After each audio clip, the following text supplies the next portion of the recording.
ญาณเนาะสิ่งอาอาศัยในสิ่งนักศึกษาพยาบาล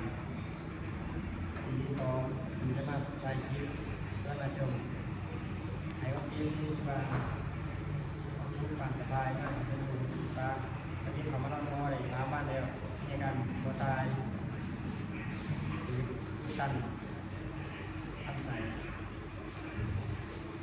พยาบาลวันนี้จะมาเจอคนเจ็บงานหลังมือดีแล้วก็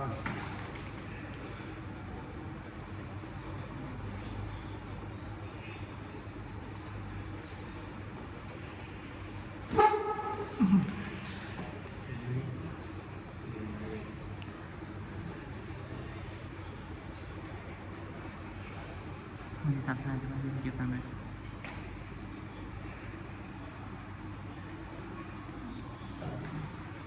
เอาการไปที่คนเจ็บอยู่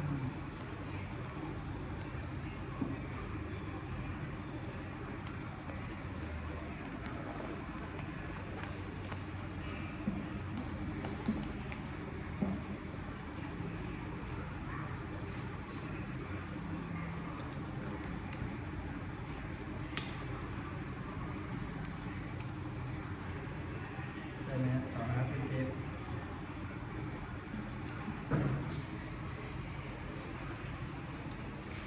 มาดีพอผมใจดีพอซื้อยังดี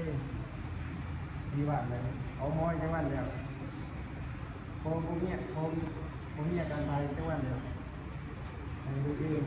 ที่สบายแบบมาใส่ทั้ง3 วันที่2ดีก็มาที่แข่งแข่งดีก็มา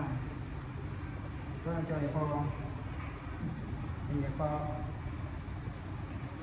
เนื่องจากพอของเราที่มองหลายวันเนี่ยปวดตายที่จะต้องมีรักปวดเลยยุคการรับใส่ไม่อยากแจ้งก่อนเนี่ยก็เปลี่ยนตัวเอง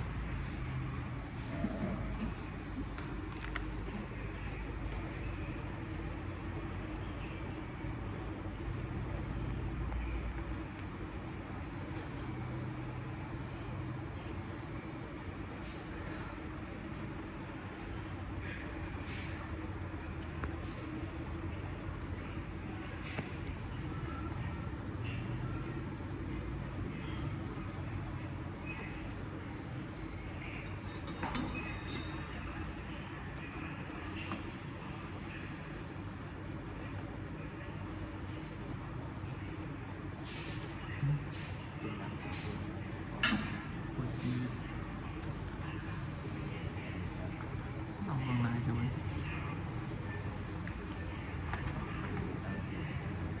เอามือจับจนถึงที่งานไทยแล้วเราสรุป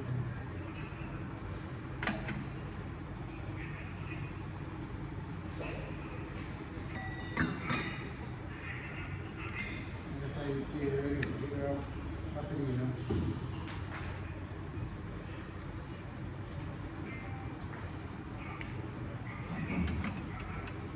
นี่นะครับแม่น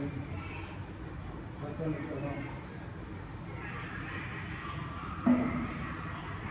ปกติมันจะไปยังไงนะวันนี้เลย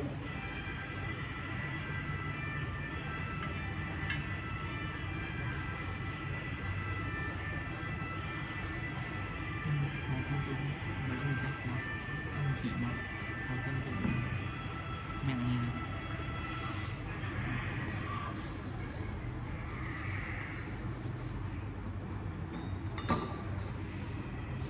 ถ้าเจ้าหายากที่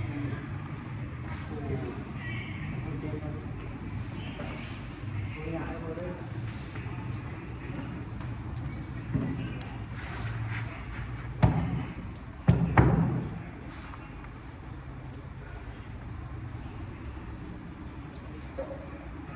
ส่วน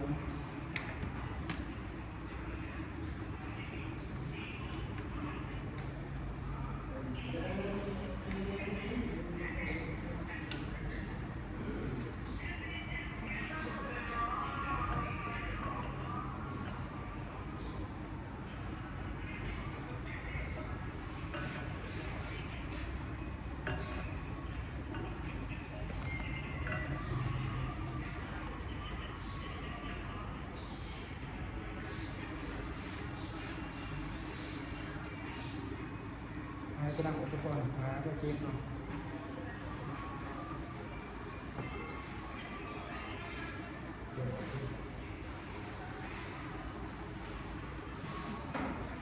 มันมีตัวอย่างได้เลยก็จะให้ว่าเจ็บเลยตะแคงไปด้านซ้ายเนาะแต่กระสั้นเขา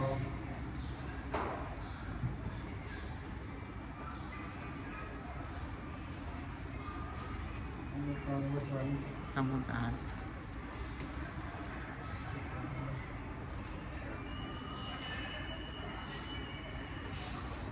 ต่อส่วนจะปีถ้าจะปีไปก่อนนะ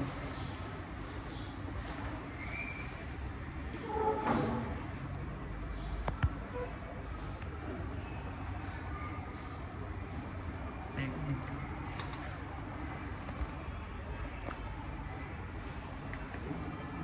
ซ้ายอันนี้มันโรงงานซ้ายประมาณนั้นมันได้หน่อยหูหน่อยที่สุดคน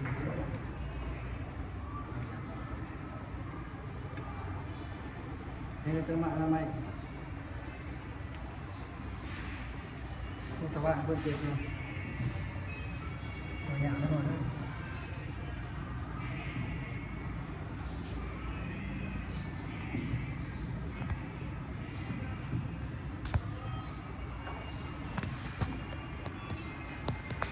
อาจารย์เกลือใส่ในงานพันมิลลิลิตรเนาะ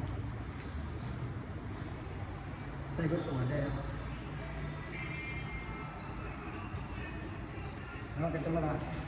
ก็ส่วนอีกครับสิ่งที่ส่วนอีกครับเนาะเดี๋ยวสิเดี๋ยวจะทำเจอเป็นเจ็บเลยผมอยากให้เขาด้วย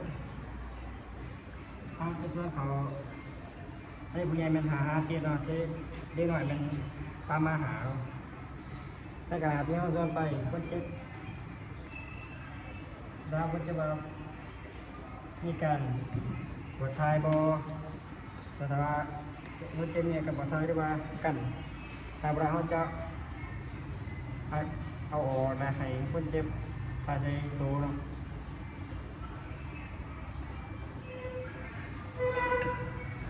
แต่ไปมีคนเจ็บคือมีคนเจ็บไปทายที่เกิดกระดูกบ่ได้เนาะเขาจะให้ทายเตียง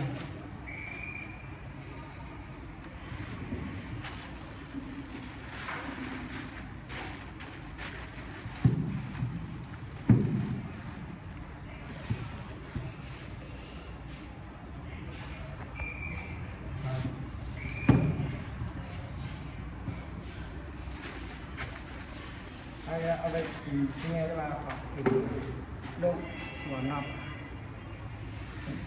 นี่ก็ไปเลี้ยงได้พอได้แต่นี่แต่ว่าหนูตัวกินอาหารเอง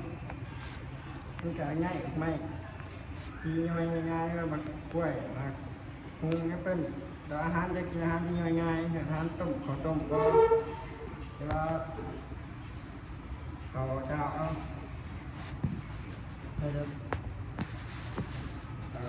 ต้องสาระว่าต้องสาระว่า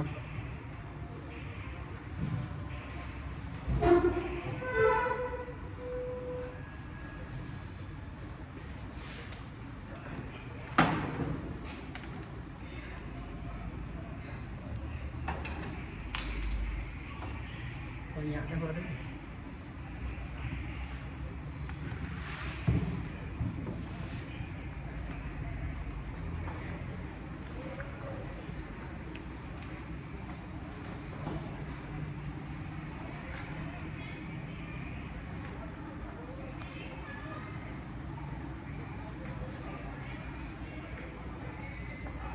จับแบบเราทำให้เราติดชิ้นเพื่อนเราเสียประหยัดเราจับแบบไหนเสียทั้งที่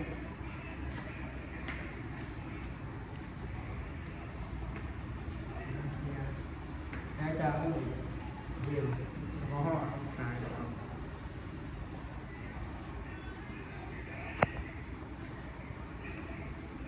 เราจะมาเจอที่ ผมมัน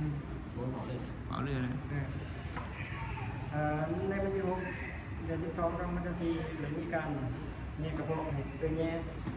ส่วนเราจะเป็นคนเจ็บที่ที่ว่าประสบการณ์สบายของเสริมตัวมันซึ่งก็ได้แต่คนเจ็บที่มาแล้วคนเจ็บก็ให้ความร่วมมือดีเข้าใจนะ